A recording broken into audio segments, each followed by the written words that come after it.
What is going on, everybody? Welcome back to the Phaithful Phanatics Show. We are live here yet again on Dsm Media's Philadelphia YouTube and Twitter channels. Guys, if you are watching on Twitter, please do us a quick favor. We appreciate you, but make sure you head on over to the YouTube link specifically. It is the best spot to get your thoughts and comments pulled up here on the screen with your host. We unfortunately cannot still see your comments from X or Twitter. I'm one half of your host this morning, Dylan Davis. To my right, my faithful co-host, Scotty, with the 16th overall pick in the 2024 NBA draft. The Philadelphia 76ers select Duke guard Jared McCain. Lots and lots and lots of different emotions and reactions and takes on this draft selection, Scotty. Ever since Wednesday night, we're going to talk about it here on the show, give our thoughts and opinions, and we want to hear from you guys in the comments as well. What do you think of the Sixers selecting Jared McCain at 16? They also went out and grabbed a Dembona from UCLA, little bit of an undersized center, but has a 7'3" wingspan, athletic, high motor. We're going to talk about that as well. The Phillies blow a late lead against the Miami Marlins at home yesterday after a terrific Zach Wheeler start. And unfortunately, that's not the only loss they suffered yesterday. Kyle Schwarber left the game early with an injury, and then to ground out to end the game, flashbacks to Ryan Howard, Bryce Harper pulls up hobbled, grabbing his hamstring, and will get imaging done today. So we're hoping to hear good news from Bryce and Schwarber as well, because that would really just continue to put a damper on all things Philly sports, man. But what's going on this Friday morning, bro? And how are you feeling? I'm feeling pretty good, man. And you broke down all the latest news pretty well there, man. I appreciate you doing that every time on the show here for us, just to get us locked and loaded here. It is funny you say put a damper on Philly sports, and I think the only people up until the Bryce and Kyle Schwarber injuries that were putting a damper on Philly sports are Philly sports fans. So it's funny you use that word in that term, because that's how I'm viewing things right now. By the reaction of the fan base so far, Dylan, since like NBA draft time picked up and the Knicks made, the trade for Mikal Bridges and signed OG back, it's almost as if the offseason has ended. Yeah. It's almost as if we are about to play game one of regular season, 82-game season of the 2024-25 season for the Philadelphia 76ers, the way fans are reacting. Free agency has not started. We have to field an entire team, and people are upset that we used 2 draft picks to get just 2 young talents that could potentially help us maybe in the next year or so, along with whatever else we get in free agency, trades, so on and so forth. But I'm happy to be here, man. Happy Friday, brother. We are going into Independence Day week. It's not on a weekend anymore, so we got a big week coming up next week. I don't know how many shows we're gonna get in with July 4th in the middle of the week. We'll make it interesting. We'll make it interesting next week. We'll make it interesting. But no, man, I'm happy to be here, brother. It's all good. It's all positive vibes right now, despite the stuff with the Phillies. That is a little worrisome, but I guess I'm trying to keep it positive on a Friday. I'm with you, man. We're gonna get to go down that hole. It can get nasty. We're gonna steer this positivity train in the right direction today. Obviously, the Bryce news, Schwarber. I think Schwarber's going to be okay. The Bryce news is worrisome. We'll get to that later on in the show. But pulled up, grabbed his hamstring before he even stepped down on first base. Has never had a soft tissue injury before, apparently, to him. Said he's never felt like anything like this before. They're getting imaging done, and we'll get an update later on today. I literally can't. It's 9:49 in the morning. I can't stop refreshing Twitter, just hoping that we get an update as quickly as possible and that things are, somewhat okay. If Bryce Harper has to miss a week or so, it's going to suck, but, that's better than having to miss a month or plus of baseball, especially when he is the number 1 vote getter in the NL for the All-Star game and is locked in as the NL's first baseman this year at the All-Star game. We are finally going to get All-Star Bryce in a Phillies uniform playing in the All-Star game.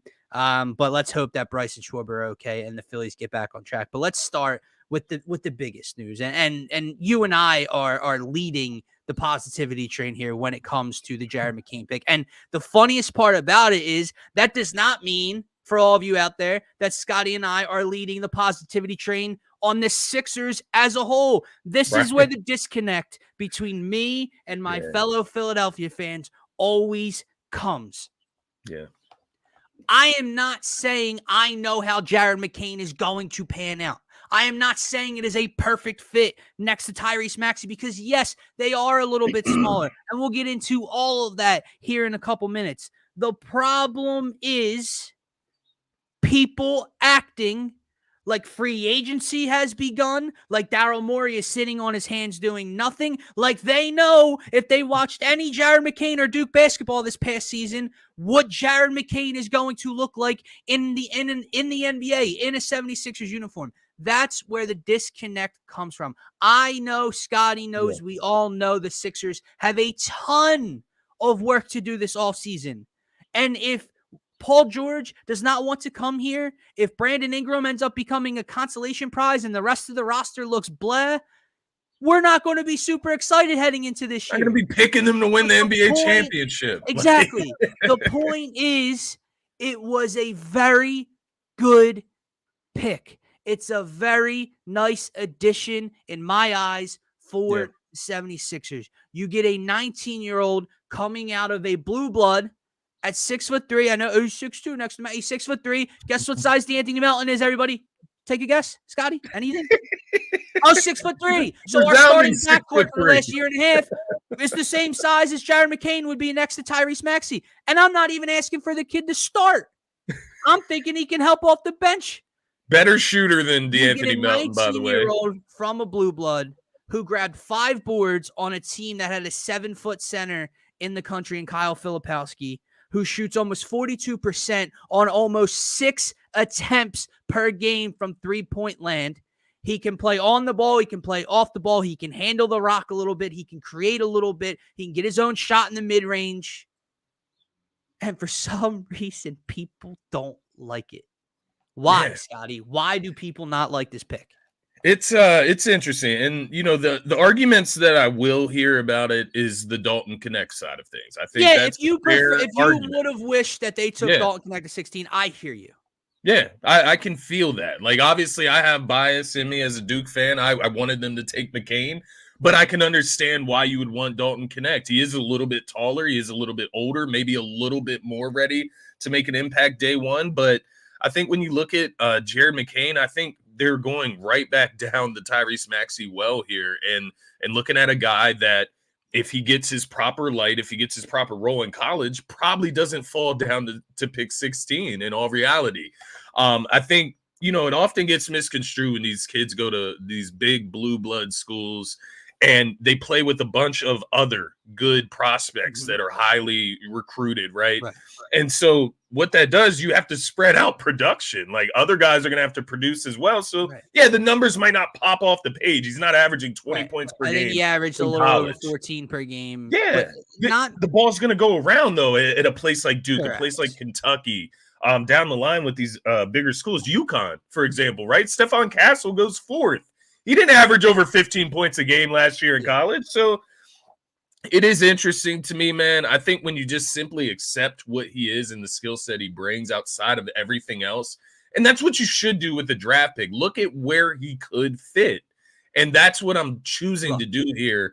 But I do think when you look at it, I think people get confused about, like, building the roster this offseason. Like, we need to fill, 15 different spots on this roster? Literally, like, 13 spots, dude. With two-way, you know, we got our two-way guys, I guess you could say, with if you bring back Terquavian Smith. And we have Rick Council. We technically can bring back Paul Reed, Joel and Maxey. You have about 5 guys right now. So you need about 10 to 11 more players, maybe even 12, you know, like depending on what you're looking at, because you need to go in the training camp with more than enough players. Maybe some guys get cut afterwards. So when I look at it from that perspective, man, if you're mad that they used the 16th pick, I just think that you didn't really understand like where they're at as a team. Like, yeah, if it came through and, you know, the Wizards are offering Denny Avdia for the 16th pick straight up, I bet the Sixers would have done that. I promise you they would have done that. That's just not the offer that's coming on the table, man. No. Like, it just isn't. So I'm No, they ultimately were Daryl okay with said Jared McCain Daryl pick. acknowledged, and you can believe him or not believe him, right? Daryl Morey acknowledged the fact they were receiving multiple calls, multiple trade offers to move up to pick number 16. Yeah, One where they'd be pushed back later into the first round, one where they'd be pushed back even further and receive a couple additional second round picks, possibly futures, stuff like that. And then when Jared McCain and probably Jared McCain / Dalton Connect are falling, yeah, you stick to your board at that point. And I said this the other day, man, you know how I feel about draft picks versus the known commodity, the proven thing, right? yeah, I'm much more go with the proven thing. But if there's no DeAnthony Melton-esque type of trade coming through, a player, like you said, a Denny trade coming through the door, if it's just swaps and additional seconds, maybe a first down the line, yeah. those are unproven commodities as well. It's not a player you'd get for the time being. So you go ahead, you stick to your board, and you take a kid that can help you, in my eyes, day one. He's not a project. Is he a starting 2-guard day one? No, I don't know. Probably not. But that's not what I'm asking him to be. Yeah. And we never were going into the season thinking a rookie would be a starting guard next to Maxey. Correct. Like we never went into it with that like expectation. So I don't know why that would change. And that's what I was going to say to you, man. Not to cut you off. Maxey didn't start when he got drafted. He probably should have. Like he maybe should have, but he didn't. But Scotty, here's what I don't get, man. When Tyrese Maxey was drafted, there's different trajectories. Guys grow, guys decline, guys pan out, guys don't. When Tyrese Maxey was drafted, correct me if I'm wrong, what was his numbers from the 3-point line? It's they weren't good. Yeah, that was the thing. They were sub 30% at Kentucky. You look at Tyrese Maxey and ask yourself, how did he end up the 21st pick? It's because of the shooting concerns. Yeah. Now we have a guy who doesn't have shooting concerns at this point, and yet we don't like it. Look, two things. The Sixers need shooting. Yeah. That's a simple point. What they add, Scotty? Yeah. Arguably the best shooter in the draft. Arguably the best shooter in the draft. Correct. Secondly, and I said this to you the other day, which was I kind of lost my train of thought, but I said this to you last week. I know we have to optimize Joel Embiid's window. No one's been a bigger, proponent of that than I. Yeah. I've said that for the last 2 years. You have a window. I know we love Tyrese Maxey. That's not my personal championship window. I think your best chance is the next 2 to 3 years with Embiid and Maxey next to each other. But at some point, you have to start to add to your organization, build your roster through the draft a little bit. You can't just trade every single draft pick every single year and keep buying this and buying that guy. And then Joel Embiid leaves 5 years from now, and we have a roster full of free agents. And that's the thing, man. Internally, at some point, a little bit. When we overreact like this to certain things that happen, like this, like a draft pick, right? What's the other side of the conversation? The other side of the conversation, maybe you do trade the 16th pick. Maybe you're bringing back a contract that you don't want on the books, right? Like maybe it's the 16th pick for Jordan Poole. I don't know, from the Wizards, right? Do you want to bring that contract back on your books? Like that's the other side of these conversations that we have to have. Is like you're trading a pick that you're taking in money on your books. So that player has to match the money that they're bringing in on your books, or you're not going to be able to spend as much in free agency. And the other thing I'll say about McCain, just to and I'll throw it back to you here. No, you're good.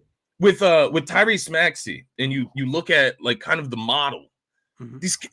These are good kids. Like these are kids that are just going to work their fucking ass off. Yep. And I think that's another part of it that they're looking at here. Tyrese Maxey was an 18, 19-year-old kid, comes in with the perfect personality. He was raised right, has great, structure around him from his parents, his family, everything, right? And then he comes in and you already see he's 1% better every day. That was his motto as a rookie. Jared McCain is that exact same guy. Right. Like people were talking about the TikToks and stuff, man, but like, brother, I'm not gonna be out here like dancing, or painting my nails. Like I'm not that type of guy. Mm-hmm. But I will say this: for a young man like that to grow his TikTok to 2.97 million followers on TikTok. Right. What's that mean, Scotty? In a world of a world in NIL, structure to him. You know what I mean? In a world of NIL, what did that mean for this kid then? Yeah. This. You want to laugh at the dances?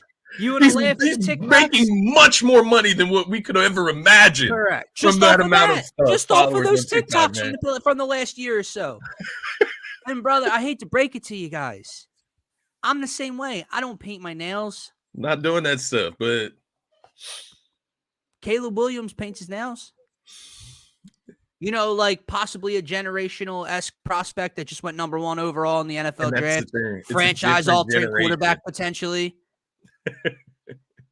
The thing that's surprising me the most, and I love that you brought that up because I feel like some people take that as like quirky, weird, but also like I feel like they take it as like soft, right? Yeah. And you texted me yesterday, and there's nothing better than this kid. And he did it at Duke, and he's going to do it in the league when he grows, and even maybe right from day one. Kids dancing on you, painting his nails, doing whatever, and then will scream in your motherfucking face when he bangs a 3 with 58 seconds to go to bury you. How's that going to feel? So don't take the nail polish and the TikTok dances and whatever else the 19-year-old does, okay? Because at the end, he's 19 fucking years old, okay? Yeah. At the end, don't take that for any sort of weakness, softness, anything, because the motherfucker went to Duke. And I promise you, whatever there's been some ones that have come out of there, and we had the Grayson Allen tripping and the nut kicking and everything that goes along with it. The Dukes hate, but it builds thick skin, brother. Yeah, the blue bloods, man. So don't get that twisted. The last thing I really want to say, just aside from the player and the fit and all of that, is I'm literally utterly shocked at the backlash that this pick has gotten because of the player. Do you know what I mean? Like, it's not just like the off-court stuff. It is like they have complaints with the actual player, right? Right. Like it's not like you said before the show. It's not like Jared McCain and Dalton Connect were there, and they selected like Tristan Da Silva from Colorado over them, and people didn't have him higher than them, and they think it's a miss, and that's what they're angry about. No. People are legitimately angry at the fact that it was Jared McCain. Yeah. A guy that the Sixers are lucky fell to 16. A guy that a lot of people had mocked to them at 16. A guy that a lot of people I respect and follow because of their basketball knowledge and their college basketball knowledge had as a selection for the Sixers. Yeah. So stop. Martian, glad you're here. Let us know what you're thinking, man. But it is not. Yeah, there you go. Yeah, it's a generational thing, right? And I think the other side of it is like for Sixers fans specifically, it's like what you didn't watch Kelly Oubre play all last season. Like he paints his nails, he dances, he smiles, like campaign dances, gets all jiggy with it before the games. Like that's fine, right? But Jared McCain, he's 19. Just do me, if you're a person on social media, if you're on Twitter and you don't like the Jared McCain selection, if you're angry at Daryl Morey, if you're angry at the Sixers, I just want your 100% honesty. Did you watch 5 seconds of any Duke basketball last year in which Jared McCain was on the floor? Right. Any. Right. 100% honesty. Because I will put a lot of money on the line and say that these people that don't like the pick did not watch Jared McCain at Duke. Someone on Twitter said to me, yeah, we're banking on this guy that hasn't played a second in the league yet. How about we go out and get some vets? I mean, dog. Free agency hasn't started. Brother, these are the people I'm talking about. These are the people my eyeballs are coming directly at you types of people. It hasn't started yet. It's They're insane. all up and on. They're all so angry about Daryl Morey and this and that, and I get it. There are issues in Daryl Morey's past. There are things Daryl Morey. He's never won a championship. He's never built a championship contender, right? I mean, a contenders. I shouldn't say that in Houston, but whatever. You can't start judging the Sixers offseason. By the way, the Sixers offseason that 99% of Sixers fans were looking forward to this time last year because of all the cap space and all the assets and everything we can do. It hasn't begun yet. They make a good selection on draft night, and yet we're an absolute failure of an organization still. I don't understand. Yeah, I don't. I guess we're just. Do you think it's partly like the Villanova thing in New York? Is that what's like making everybody antsy? Is that what it is? I don't even know, man, because my thing, the Knicks shouldn't be in anybody's windshield. Like the Knicks should not be what we're focusing on as Sixers trying to fans. become, a right? team Like in the Eastern Conference who we have maybe a bigger rivalry with, just won 60+ games and brought home their 18th I almost said national championship, 18th NBA championship. That's who we're focused on, not the Knicks. So the Villanova Knicks, the McCain, it's whatever. That's not the team we need to be worried about at the moment. I think maybe it like misconstrued people. Like they see OG get signed back and they think free agency has started or something. I don't know. I'm just trying to understand. Right. Because it doesn't. And by the way, sense. he's not signed back. He's not signed back. It's intends to because it hasn't opened up yet. Right. You morons. God. I love you all, but you're morons. It is. It's social media too. The news breaks like days before it's actually going to take place. Like, whenever we made the pick on draft night, bro, and they were like, a draft or a trade has been completed. And I'm like, damn, we traded the 16th pick as soon as we get to it. Scotty, and no, it was like a trade from like last week. I absolutely love how people think they know what's going on behind closed doors. Like the thing I love, like whenever we talk about Ben Simmons and you go back to the Harden trade, I love the people that just know that the Tyrese Halliburton package was available. There. Like they know it was a sure thing, right? Wasn't, but okay, sure. I love the people that are just assuming, like the people that are mad at this pick basically because they wanted to use it to trade for a player that could help now. I love how they assume that was a phone call Daryl Morey was getting. Who was the player? Because let me ask you a question. If it came up that the Sixers traded the 16th overall pick and it came up that they traded back to 26 and grabbed 3 future second-round picks, would you have been fucking happy with that? Right. No. Right. So it's not just any trade you would have been happy with. They just think that a role player from Washington or Portland or Utah was just suddenly available to the Sixers for 16, and Daryl Morey just said, no, I'm going to take the kid that dances, and you guys have to live with it. Do you think, like, and I'm just trying to put a value on the 16th pick right now. Do you think that, like, a TJ McConnell could be had for a 16th pick in the draft?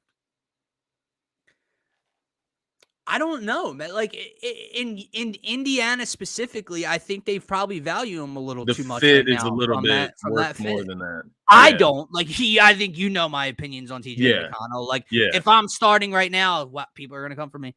I'd rather have Jared McCain than TJ McConnell. Sorry, hate to break it to you. Not a TJ.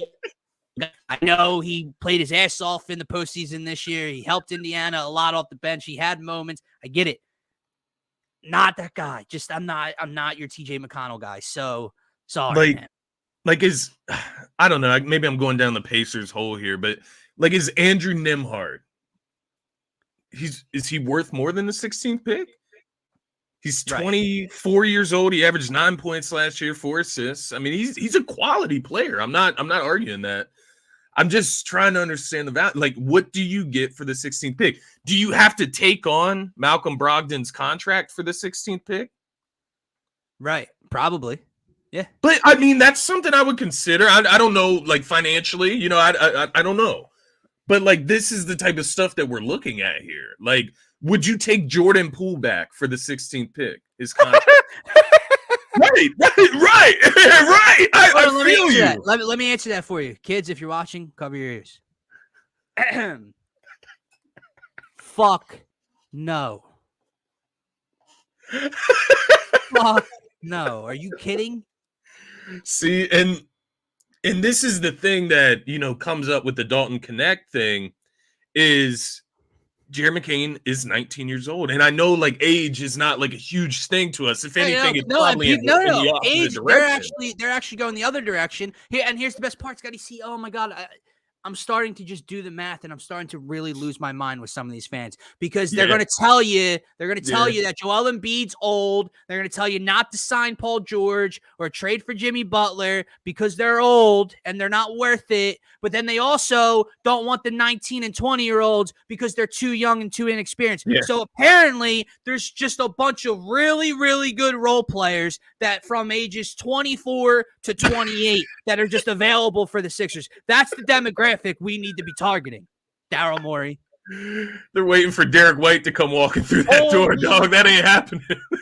Dude, and the problem is, this is really making me sound like I'm like behind the Sixers right now. Like I know, and it's not like that either. I'm not. I have no idea how this all season is going to continue. I'm actually worried. I am worried. Like about what they're going to do in free agency. I am. But the draft wasn't changing that.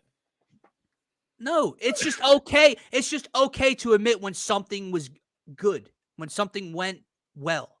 Yeah. Like that's allowed. Yeah. So, like something actually fell into our laps for once, right? Like And who's the undrafted kid from Kentucky that we grabbed? Justin Edwards? Justin Edwards, yeah. Right. Who was going into this season a top 5 pick apparently to people, struggled at Kentucky, whatever. Yeah. I mean, maybe that works out. Maybe he gets a 2-way deal and it works out in the summer. We don't know, man. But I saw people hating on the second round pick, man. Like, as if you can do anything. Those are the same people that didn't watch college basketball. That's all it is. What the hell do you want him to do? Trade the second round pick for another second round pick in next year? I don't understand. No, DeAndre Hunter was available for the 41st pick. If you didn't know. If you didn't know. A legitimate guy, a legitimate role player that could help right now was available for the 41st pick. Or I would have rather trade the 41st pick for future seconds so we could package a couple seconds for a trade for someone else. Okay, here's what I would love everyone to do real quick. When you come up with these hypotheticals, like you're a GM, do me a favor. Don't just throw out you could do this or find a team, find a player or players, match the salary, match whatever, and then tell me not only why the Sixers would do it, but tell me why the other team would do it. Because a lot of people, the Sixers should package all this for Kevin Durant. Well, I get Kevin Durant's probably a bad example because Phoenix actually does want to move him right now. I'm just saying they should do this for Giannis Antetokounmpo. Okay, bud. Why would Milwaukee trade Giannis Antetokounmpo? Yeah. Well, because no. Even the Lauri Markkanen thing is like kind of just completely hypothetical. Like we don't have any reports not even really based on this. They've kind of made it known they have no plans to move Lauri Markkanen. And there are other teams like an OKC that could trade for. Like I don't know. I'm throwing names out there. I love some of my fellow content creators, some way bigger than I. But every person that either re-signs or like Bronny got selected to the Lakers yesterday. Well, what does that tell you about LeBron, right? He's not leaving LA to go anywhere, right? Someone literally said, well, there goes LeBron, another option off the... LeBron James was never a fucking option, dude. Oh my God, I'm losing my mind this morning. I'm really starting to lose my mind this morning. Well, there goes LeBron. Oh, no, really? LeBron's not coming to Philly now? Oh man. Who would have fucking thought? Damn it, our plans are screwed, dog. It's one of the funniest things. What'd you think about Daryl Morey's post first round press conference where specifically where he said we are trying to become the best team in the Eastern Conference? Yeah, I mean, listen. Good, right? Like you're supposed to say that. You're supposed to want to be that, and that is the goal. I listen. It's funny. I don't think he said necessarily anything wrong. Like that is true. That's the goal. Yeah. And to his, to his credit, there's not much else he could do so far in the offseason to get them to that point other than draft night. So I don't mind it. I do think he was lying a little bit when he was talking about McCain. And I get it. Like, talk your guy up. It's a good pick. But he's like, we had him as a top 10. Did you have him as a top 10? Maybe. I'll tell you what. I will say this. And I know someone tweeted out. I'm not trying to take credit, okay? This was the biggest draft. And now once you got into when you got to Klingon and Castle and Edie and Cam Spencer and McCain and some of these other, all the college basketball that I watched last year. But my God, some of these Frenchmen that were selected, man, this was the biggest draft of like who? Like, and here's what sucks for like a team like Atlanta, and I forget who picked second, right? And maybe it pans out. Maybe these dudes are freaks, right? But normally, when one of these dudes is going to be selected, like 1 or 2 or 3 overall from Europe or wherever else, like Wemby, Luka, etc. Normally, you hear a lot of what throughout the season and the offseason leading up to it, Scotty. A lot of noise about these dudes, right? Yeah. You didn't hear a fucking peep about either of the first 2 picks all year long. I'm going to be honest with you. Yeah. I don't know who the hell they are. So that kind of sucks, right? Like, maybe they were the 2 best players. Maybe they were projected high, but like, but I think that's another thing, man. And shout out to DJ Eastwood because he kind of brought this up to me on Twitter. And, he's like, well, because I was comparing Jared McCain to Buddy Hield. And he's like, well, Buddy Hield, went number 6 in a draft with Ben Simmons, Jaylen Brown, Brandon Ingram, so on and so forth. Why wasn't Jared McCain the number 1 overall pick in this draft? And like, eras, generations are different. Times have changed as far as the way teams operate, the way they look at age. The other thing I would say is if you're the Washington Wizards, for example, right? If you're the Washington Wizards, why would you want to bring in a guy that might help you day one or, that can come in and fill a specific role day one? They're not looking for a role player. They're looking for a star potential player. Jared McCain is not a star potential player. Nobody is saying that. He's a great role player potential. Like his ceiling is a great role player. Right. Maybe a starter, a consistent I think the thing with Jared McCain is his floor is high. I don't know how high his ceiling is, but I think he has a higher floor. Exactly. That's exactly what I'm trying to say. So like the Wizards and the Spurs and these younger teams that are building for tomorrow don't need a Jared McCain that can come in and fill in, a role of a combo guard like, shooting. To that point, like you said, I get it, but like to that point, like when the Sixers selected Ben Simmons number 1 overall, what were the Sixers building to at that point? The future a little. Like I know Embiid was there, but Embiid hadn't really played that much. Like had an injury concern, right? Like, so, they were still building at that point. That's what Atlanta's doing. That's what some of these teams are doing. So no, I wholeheartedly agree with you, man. That's just not. It's just not how it works. Like I don't know. The NBA has changed so much to where Dalton Connect fell to 17, even though you can argue he might be the most NBA ready player in the draft. Like he could go into a lineup instantly and be that shooting guard off the bench, right? That 6-man scoring punch or whatever, right? Like he's 23 years old, man. He's not old, but age matters. That's what I ended up saying about Buddy Hield. Like Buddy Hield, he played 4 years at Oklahoma, probably came into the league around 23, 24 years old.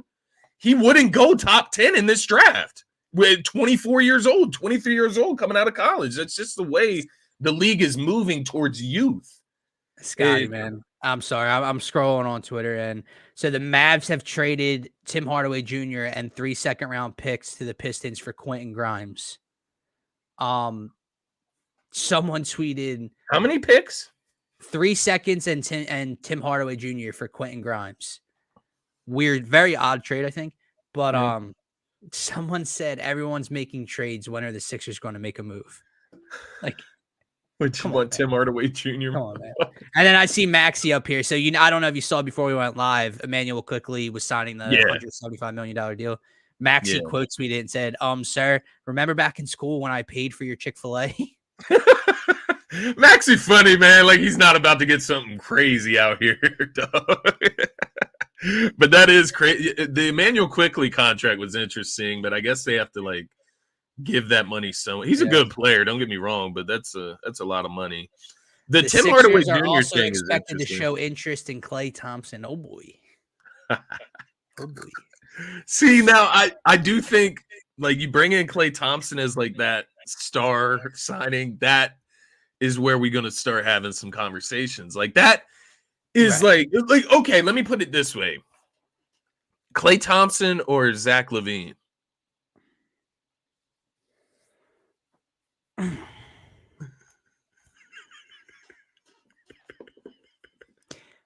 I feel like I'm disrespecting Klay too much at that point if I say Zach LaVine. But age, athleticism, can shoot. I don't. You do have to trade for LaVine, though. That's true. That's true. This is also the thing, though, man. See, here, this is a great point, and not a, I don't know what Klay's deal is going to look like, but no one's suggesting Klay's getting a max at this point. So, yeah, that's true. That's true. So I'm not anti Klay Thompson on a fine deal. Like you're gonna have to overpay for almost anybody a little bit. You overpay a little bit for Klay on a non-max, and you still bring in something else. I'm fine with that. I think the idea would be: are you giving Klay Thompson a 4 year max, or whatever? Yeah, no. What's going to lure him from the West Coast is my concern. Right. It's going to take a lot of money, but damn, who just slipped my mind? Oh my goodness, Klay Thompson. KCP? Oh, KCP. Yeah, Kentavious Caldwell-Pope. They're talking about him commanding $25 million on the open market per year as well. So then it comes in like, how much more is Klay Thompson going to earn than KCP? Yeah. Get him, Gint. Get him, Gint. It's the truth. It's the goddamn truth, man. It is. It's like I told you before the show, man. Like if the Sixers went out there and they drafted Jacoby Walter with the 16th pick, or Tristan Da Silva. Right. These are two guys with Jared McCain and Dalton Connect available at that on the board. I can get the outrage a little bit.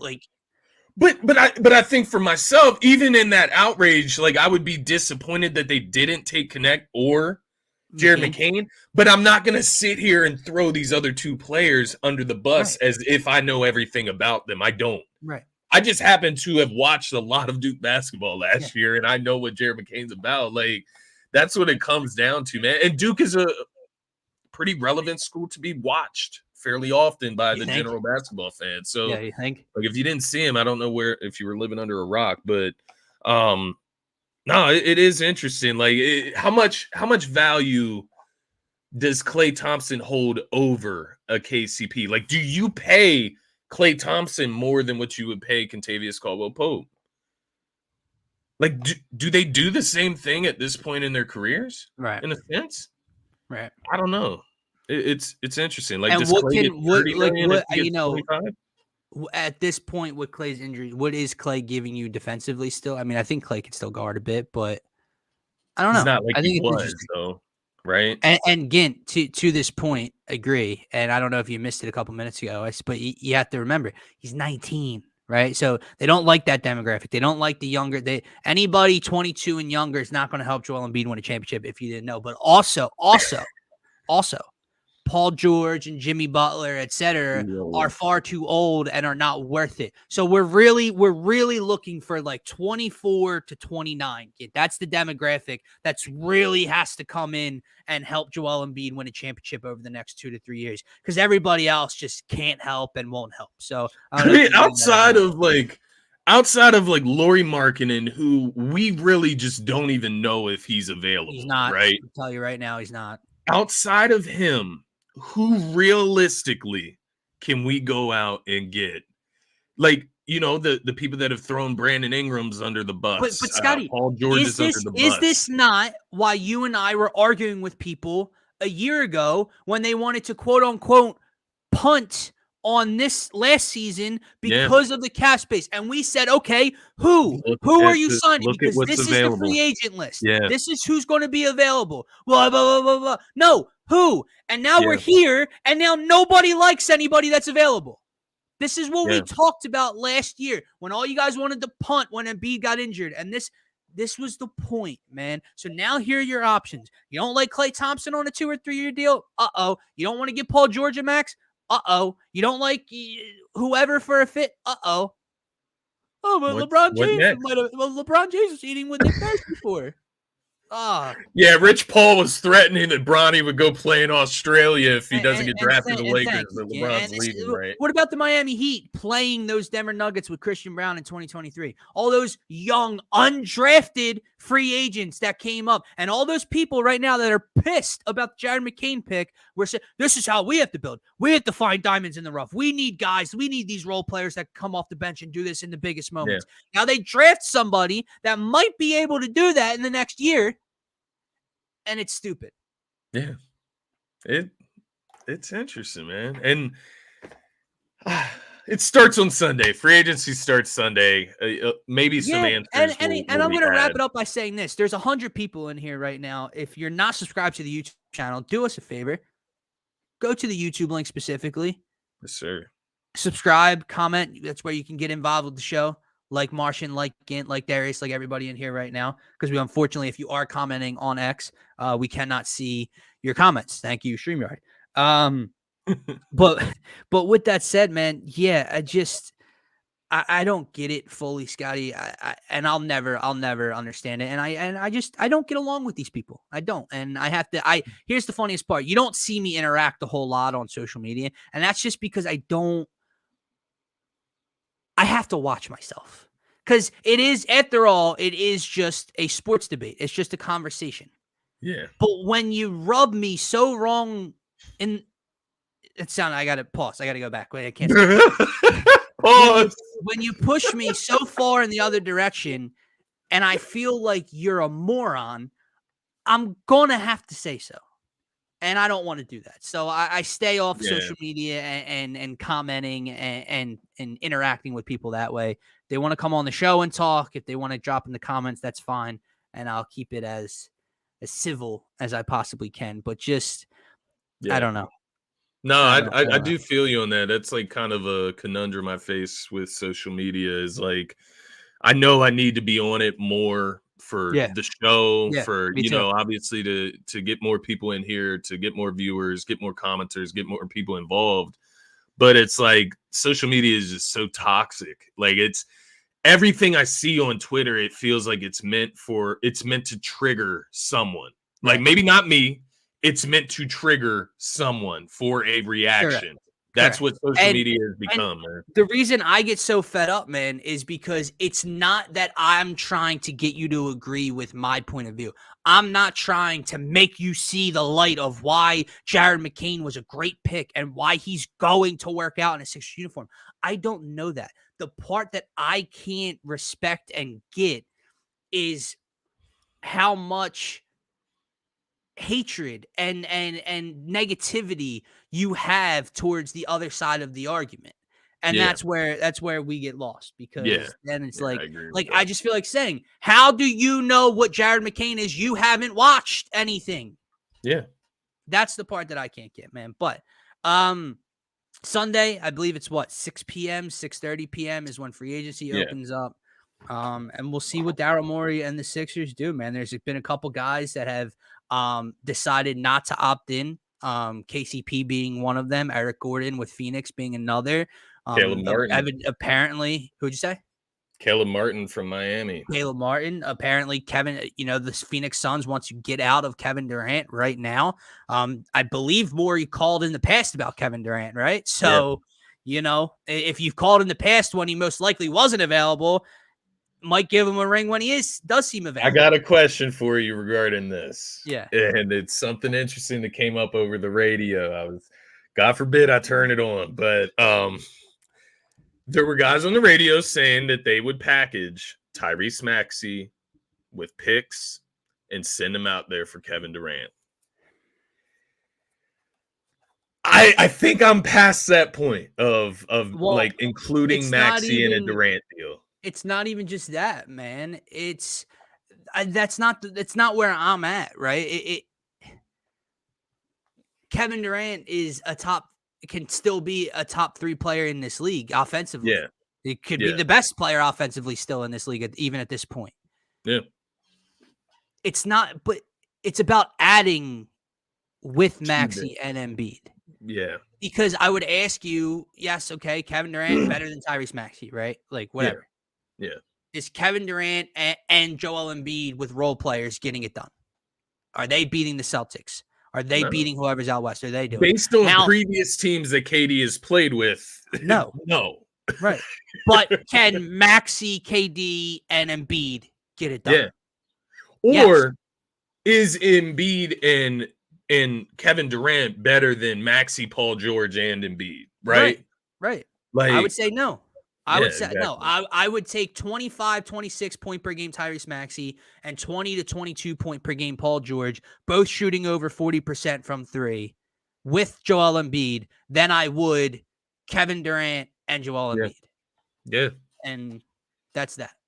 Do you have any predictions for Sunday? Like, do you have I don't have a read, man. I really don't. There are guys that I would love, obviously. I mean, when you see KCP decline his option, Kentavious Caldwell-Pope would be a dream, next to Tyrese Maxey and in between Joel Embiid.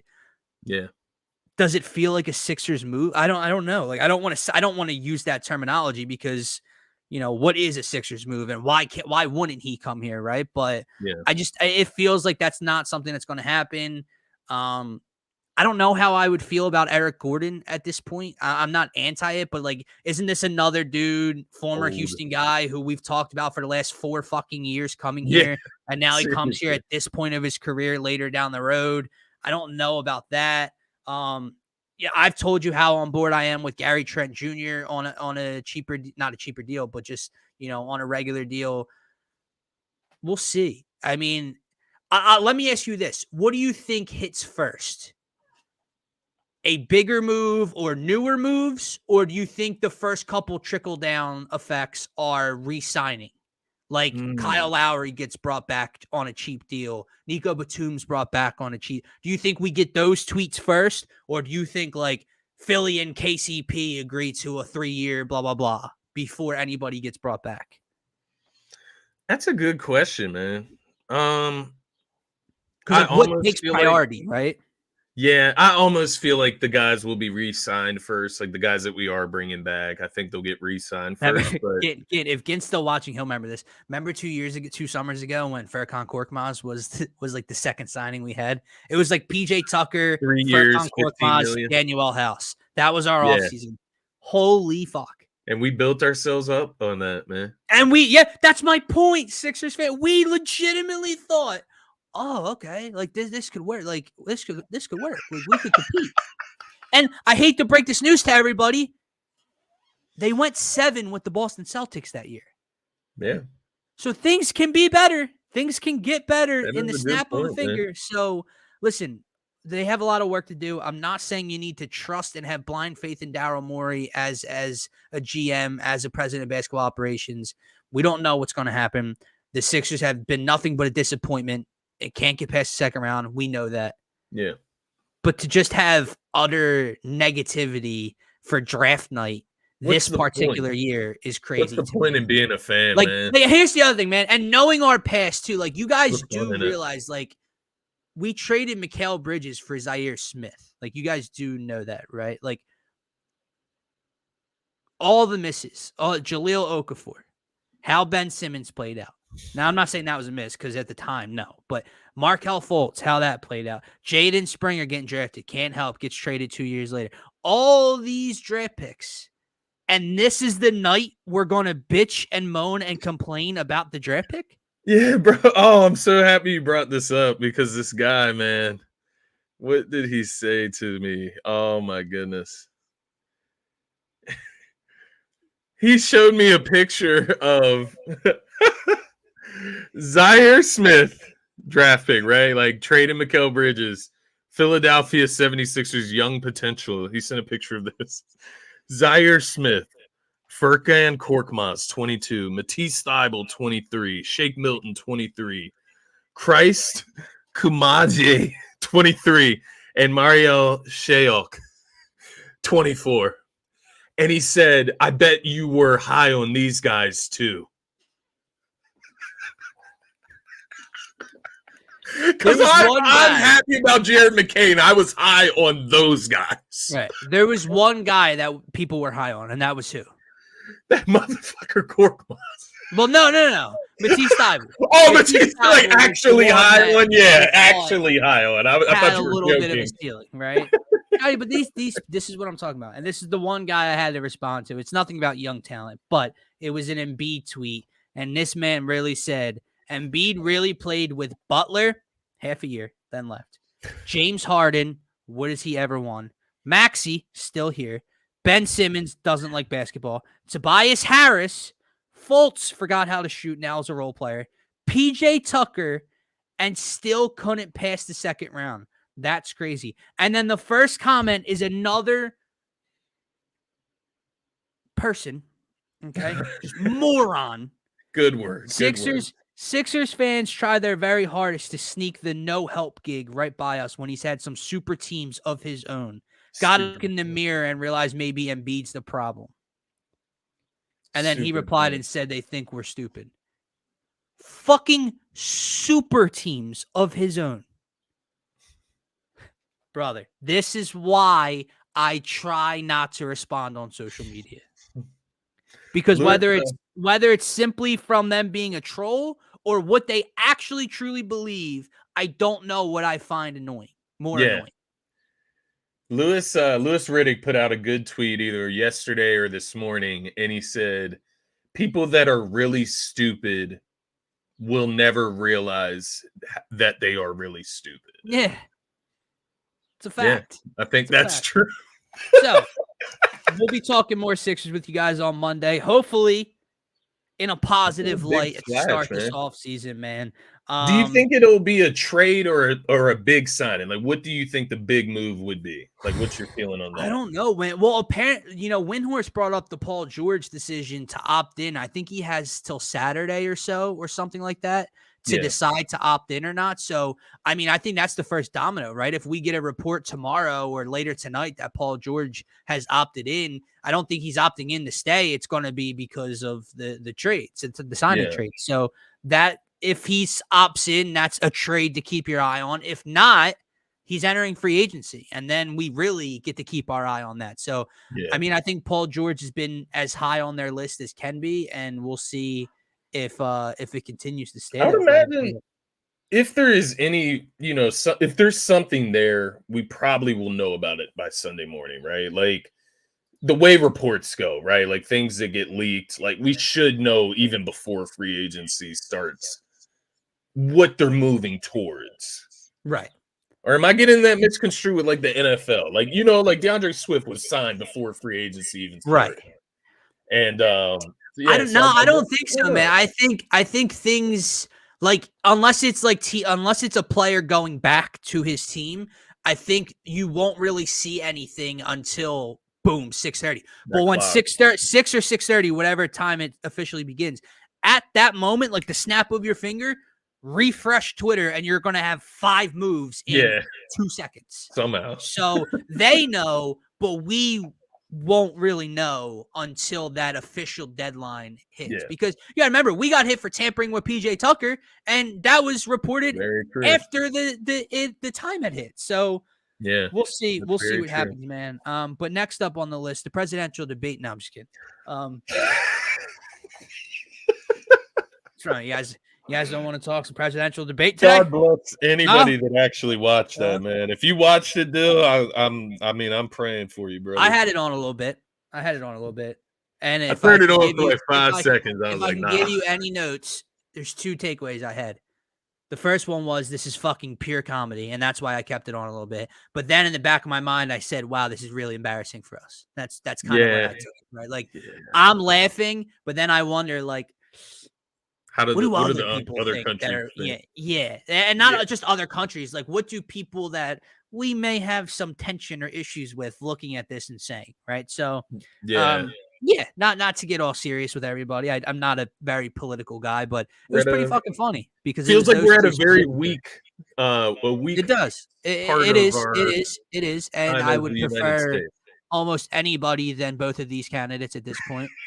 Literally. The next thing I want to propose is just like, what's the like limit? What's the floor? What's the age that you have to be? I really don't know. There I is really a don't floor. know. I think I could be way off here. I thought there was a basement level For of some what you reason, have to be. 45 comes to mind. Something like that, right? But then, like, didn't that dude like Vivek? Wasn't he running? And isn't he like in fucking 30 something? I don't even know. He maybe he just looks young. I don't know. But anyway, if there's a basement, let's put a ceiling on this motherfucker too, Yeah. okay? Because I mean, my goodness, what are we doing? That an 85-year-old man or an 83, 82-year-old man could be running this country in 3 years. Yeah, that's the thing. Like the 70-year-old people in my family aren't like running our family. You know what I mean? Like they're not organizing the family events. Like I don't know. Maybe I'm looking at it the wrong way. You just said 70-year-olds. These motherfuckers are in their 80s. Yeah, I mean, listen, I'm not trying to get all morbid, but the average male life expectancy in the United States of America is not that high. Okay, yeah. so like we're getting a little steep. It but says anyway, you have to be 35 years old to be the president, and you have to so be a resident. so there's for a floor. 14 years. Okay, fine. There needs to be a fucking cap. Yeah, there needs to be a ceiling. Yeah. But anyway, throw that little tidbit in there. That's That was enough. pretty funny. That is as political as you will ever see me. If that even was political for people. Last little bit of news. Something even more depressing than the presidential debate last night. Yeah. Things just can't be nice, man. And maybe they will be. Maybe I'm just being too negative because the Sixers negativity is rubbing off on me. That's the correct term to use, rubbing off on. Feels wrong, though, man. That's where I got it. Feels wrong. There's just something not sitting right with me when it comes to this Bryce Harper injury. Kyle Schwarber left yesterday's game in like the 7th or 8th inning. I think he's going to be okay. We'll see. Don't know. Don't want to read too much into it. The Bryce one, him saying he's never felt anything like this before. I don't think he's ever dealt with a soft tissue injury. They're getting imaging done today. Maybe it's already been done. Maybe it's happening in a few hours. I don't know. But I need to get the report. I need to rip the Band-Aid off. It either needs to be a sigh of relief and maybe he misses a couple games or he's okay, or Bryce Harper's missing another All-Star game because he's out for weeks on weeks right now with this lower body, with this hamstring injury, man. But things just can't be nice. And on top of it, like for your like fair weather fans that haven't really tuned in, I'm sure they tuned in yesterday and watched the bullpen blow a lead and go, "Oh, our bullpen sucks. What a surprise." Okay, dude, like things happen. It's a bad loss. Don't get me wrong. It's a very bad loss. Yeah, all you got around. You got a 3-0 lead against the bad Miami team at home. You got Wheeler into the 7th. Should have been out of the inning, by the way. Please bring me robo-umps. But anywho, he loads the bases. Strom comes in, has some issues. Hoffman comes in, has some issues, and the Phillies end up losing. What did it end at? 7-4 because Miami tacked on a couple more in the 9th. But it's a bad loss, but things happen, man. So yeah, we'll see. The biggest concern is the injuries right now. Yeah, it is. It's kind of just unbelievable, man. It really is when you really look at it. To lose Schwarber and Bryce in at the same time, you're already missing JT. Yeah, it feels insurmountable. How do you feel? Like the longer it goes on without a report, do you feel like that's worse news, or do you feel the opposite? Like what no, I do. I think it is worse, but it all depends, right? Like maybe he has an 11 o'clock appointment. I would think this thing was getting done at like 6 a.m. to be like if it was a major concern. Bryce Harper's a freak. He wants to know too. You know what I mean? Like I'm sure he wants to know. Exactly. But yeah, and again, man, like we always talk about June Schwarber and the home runs are starting to heat up for him, but Bryce Harper, as crazy as it sounds, I know a lot of people have uttered these words in the last week or so. Bryce Harper just might be playing the best baseball he's ever played in his life. And that's something that just seems unfathomable to say. And now he gets injured. That's the moment. He starts off yesterday with an RBI double, ripping one off the 400-foot marker in the center field. Let me ask you this, man, and I'm not judging anything here. It depends what this report ends up being, but is this approaching like Embiid-ish type of stuff? Nah, I don't think so. I know what you're saying because, the last 3 years or so, Bryce has had a major kind of injury where he has missed, weeks on weeks, if not over a month of time. The difference is, and Joel plays through most of it. Joel's never healthy in the postseason. Yeah. Bryce Harper's a fucking menace in October. So I don't look at it from that perspective. And even if he does have to miss a month, you got to realize he would be back before August even hits at that point. So it's going to suck, but at the end of the day, he'll be okay. I hope, knock on wood, don't want to get ahead of myself. Yeah. The hamstring, man. Yeah, I don't know. I know. It's like he could come back in a month and then it could The last thing I'll say here, and it's going to sound incredibly dumb of me to say. I'm joking when I say it, but I'm kind of not joking. It has nothing to do with what he actually said. It's just do you want to take a step back from being on his ass all the time? If you want to go back about a couple days or a week ago today, when a certain radio host called out Bryce Harper and accountability for packing it in and not playing hard sometimes and costing them a game. Well, this injury occurred down 3 runs with 2 outs in the bottom of the 9th as he hit a ground ball to the first baseman, and he hauled his ass down the first baseline to try to beat out the throw. And that's when he hurt his hamstring. So please, and I'm joking, if you get what I'm saying, but please never question Bryce Harper's hustle or want to ever again, because that hustle in a pointless moment in June with the game basically out of reach and 2 outs just injured him. Because Scotty, correct me if I'm wrong, I don't think that hammy's pulling up if he's just jogging down the first baseline to end the game. No, if you watch the clip, he hauled ass to first base, and right before he lands on the base itself is when he grabs his hammy. Yeah. So, yeah, that's all. So, let's not question. That is depressing stuff, honestly. I don't know, man. It is really sad to think about. I need an update. I need fucking air. Yeah, it brought my energy down. I won't lie to you, man. I don't know what to say. It just feels kind of so typical almost. I know, right? We'll wait and see, man. We'll wait and see. Last kind of question before we wrap up here, man. Bigger story of day 2 in the NBA draft. Okay. First of all, timeout. Let's go back to one night. Let's get that out of the way. Go back to one night. Didn't need the 2 days. Did not need the 2-day coverage of this draft. Okay. They did that for Bronny. Secondly, what's the bigger story? Bronny James or whatever the fuck is going on with Kyle Filipowski? Because that story just keeps getting crazier. Could make a documentary about either one of them.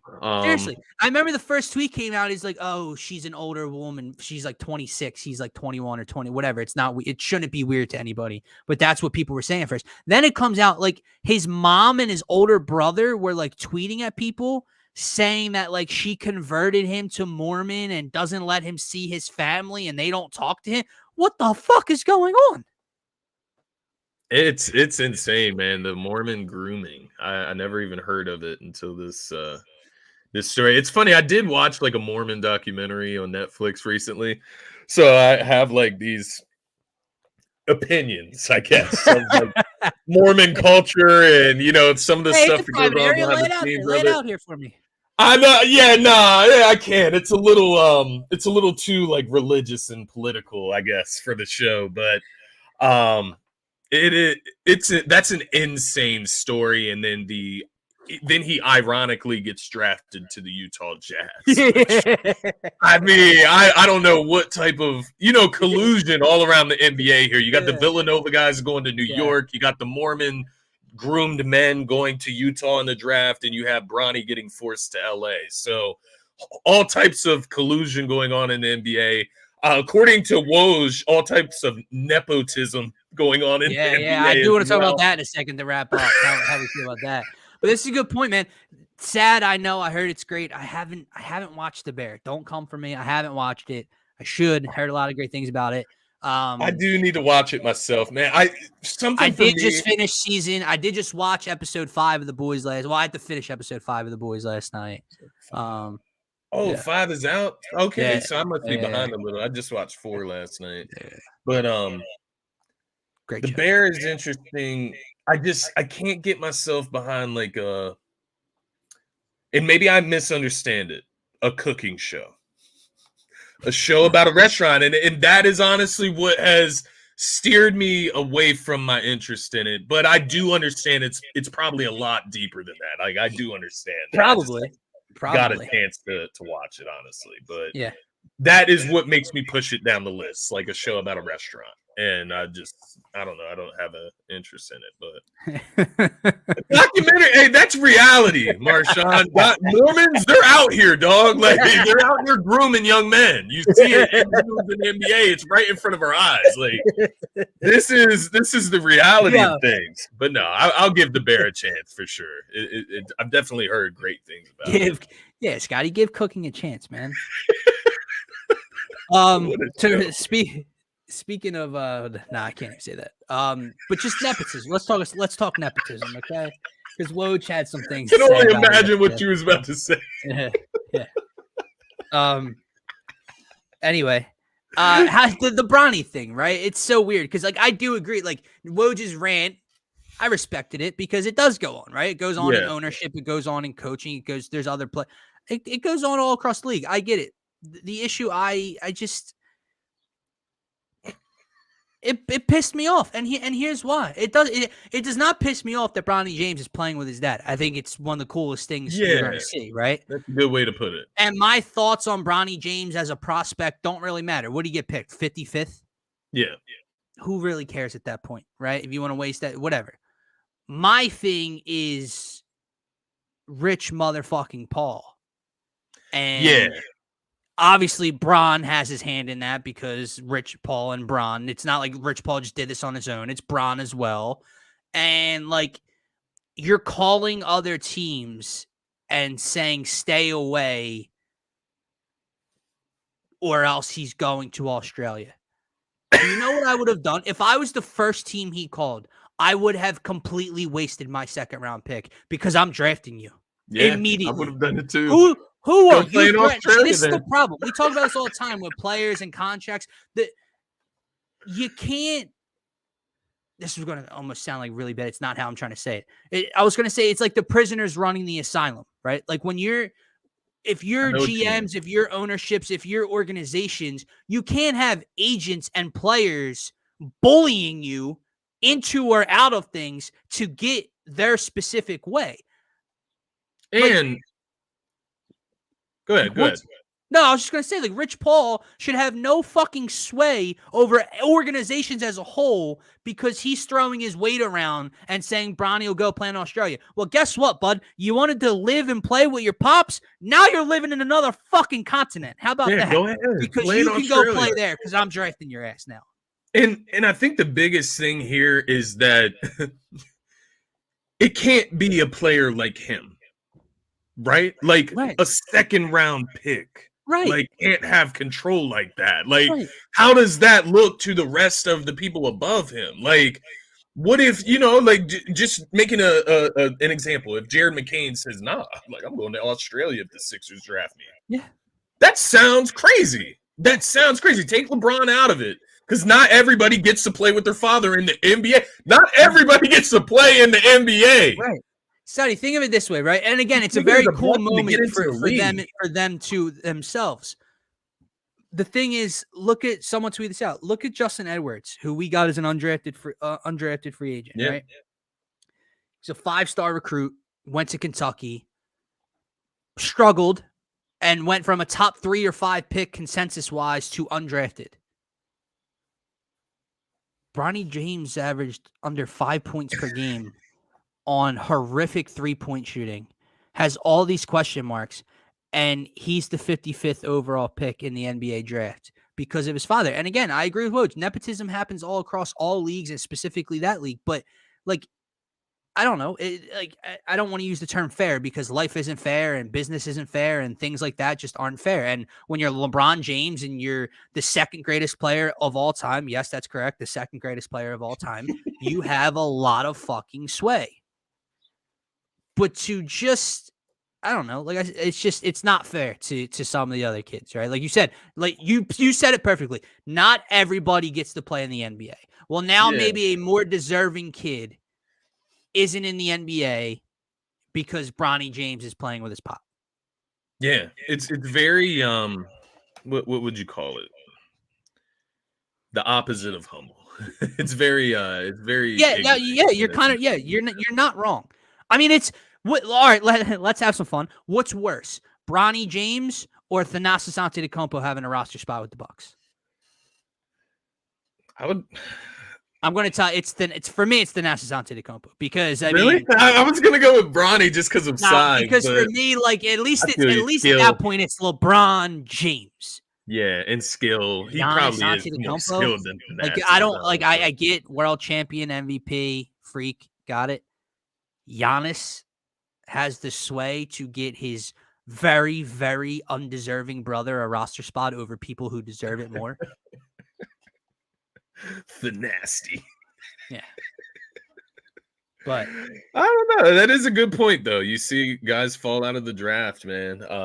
And you know, like for example, DJ Burns, right? The NC State guy. And I know, like, obviously not in the greatest shape to go into the NBA, but he, led his team to a national championship. I know. Like, not a win, not to keep adding on topics, but like, what did you think of Zach Edey going top 10? I think I don't know if we agree on this or not. I can't remember, but I'm not a Zach Edey fan. Yeah, no. It's not even that. Like, regardless of what he was in college, if you hated the fouls, if you hated all of that, I just don't see how he pans out in the NBA. I think to me, he's just way too incredibly slow. His feet are way too slow to play at this level. Dude, there have been a lot of 7-footers, and I get it. What's Edey, 7'4"? Like, and he's thick too. He's not just some twig. I get it, but I don't see how he works out in the NBA at all. Yeah, let me ask you. Let me throw this at you, brother. If Boban Marjanovic cannot play in the NBA, I mean, I know he's older now, and he did have a little bit of a run, but Boban, who's 7'6". More even filled out than Edey, can stretch the floor a little bit. You've seen him hit threes. If that dude can't work out in the NBA because of his body type and his slowness, how the hell is Zach Edey panning out in the NBA? Yeah, I don't see it. He has good touch around the rim, I guess. Right? That's the one good thing. He can score around the rim, but I just think on the defensive end, he's going to get picked on. I think they ultimately reached once Donovan Clingan went to Portland. I think that maybe caught them off guard in Memphis.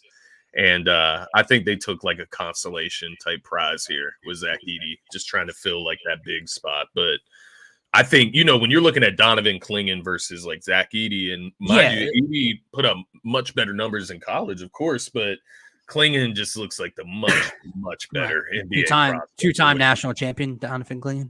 Exactly. So national championship. I think Memphis struck out when they didn't get him. I think that's what happened, and they kind of panicked maybe. I don't know. We'll see. We'll see how Edey plays out. I'm not a fan, though. Anyway, before we wrap up, guys, over 115 people in here right now. Do us a favor. If you're watching on Twitter, we greatly, greatly appreciate you, but make sure you head on over to the YouTube link specifically. Subscribe. You're doing us a humongous favor, and we appreciate all of you, like I said, but it's also the best spot to be involved in each and every one of our shows here on DSM Media, as you can see in the comments with Martian, with Gant, with Darius, with TR every morning. It's how you guys can get best involved, or even if you don't want to be involved, just subscribe. It helps us out greatly compared to our X views. But nonetheless, thank you for everyone that watched. Thank you for everyone that tuned in. Sunday show is going to be very TBD, brother. Your boy's going up to Poconos. alcohol will be consumed. If Scotty's not busy, maybe we'll work something out. But I got I a will feeling be there Scotty at the Sunday show. I know me and Slim are doing the NBA Sunday show, All right, so I think that's all what right. he's talking Maybe about. maybe If you'll you have want to to send join, me. though, Maybe you'll have to send me that link, man. Maybe you'll have to yeah, let me we'll hop get you on for there a a little little bit. twisted. You'll tell us Yeah. your Yeah, you know truth. those things I held back from saying today? They might come out on Sunday. No, Exactly. just kidding. Hey, I just wanted to fact check Darius. Zach Edey, I believe, started playing basketball at age 13. Am I right there, Dylan? You might be right. I'm pretty sure Edey started playing at age 13.